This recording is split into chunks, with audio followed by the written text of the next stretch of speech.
Hi hello welcome to NIN media. నేను మీ journalist విప్లవశ్రీ.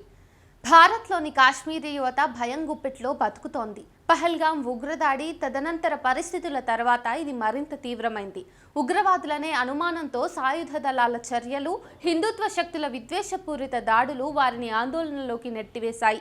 దీంతో ఇప్పటి వరకు తమ శరీరం మీద ఉన్న పలు నినాదాలు, గుర్తులతో కూడిన టాటూలను తొలగించుకోవటానికి అక్కడి యువత సిద్ధమవుతోంది. ఇందుకు లేజర్ క్లినిక్ల ముందు వారు క్యూ కడుతున్నారు. ఒకరోజు భద్రతా దళాలు ఒక చెక్ పాయింట్ వద్ద నన్ను ఆపాయి. నా చేతిపై ఉర్దూలో రాసి ఉన్న ఆజాదీ అనే పచ్చబొట్టును ఒక అధికారి చూశారు.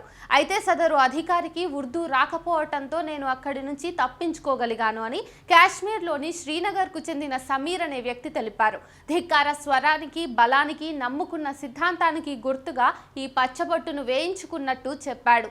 సమీర్ లాగే పలువురు పలు రాజకీయ, భావోద్వేగ గుర్తింపును ప్రతిబింబించే పచ్చబొట్లను తొలగించుకోవటానికి ముందుకు వస్తున్నారు. ఇలాంటి టాటూలను చూసి భద్రతా దళాలు అనుమానంతో అదుపులోకి తీసుకుని ఏవైనా చర్యలు చేపట్టినా అది తమకు, తమ కుటుంబానికి ప్రభావితంగా మారుతుందని అక్కడి యువత భయాన్ని వ్యక్తం చేస్తున్నారు. భారత్, పాక్ దేశాల మధ్య కాశ్మీర్ అంశం ఏళ్లుగా నడుస్తూ ఉంది. అత్యంత సున్నితమైన ఈ అంశం విషయంలో ఈ రెండు దేశాల మధ్య గతంలో 3 యుద్ధాలు కూడా జరిగాయి. అలాగే గత నెలలో పహల్గా ఉగ్రదాడి తర్వాత ఈ రెండు దేశాల మధ్య ఉద్రిక్త పరిస్థితులు పెరిగాయి కూడా.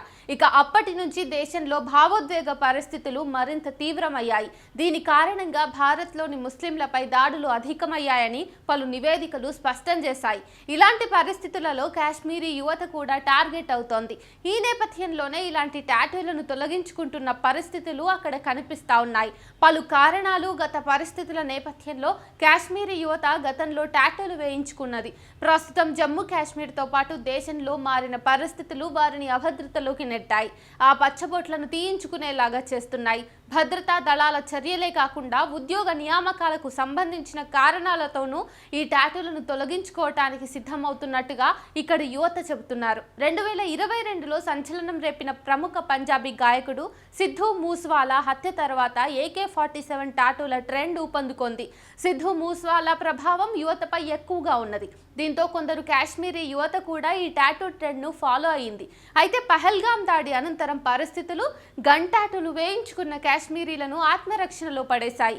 దీంతో టాటూ రిమూవల్ క్లినిక్లకు వెళ్లి వాటిని తొలగించుకుంటున్నారు. అయితే ఈ తొలగింపు ప్రక్రియ అంత సులువైంది కాదని, ఇందుకోసం పలుసార్లు క్లినిక్లకు రావాల్సి ఉంటుందని టాటూ నిపుణులు ముబాషిర్ బషీర్ తెలిపారు. ఇందుకోసం వేల రూపాయలు ఖర్చవుతాయని చెప్పారు.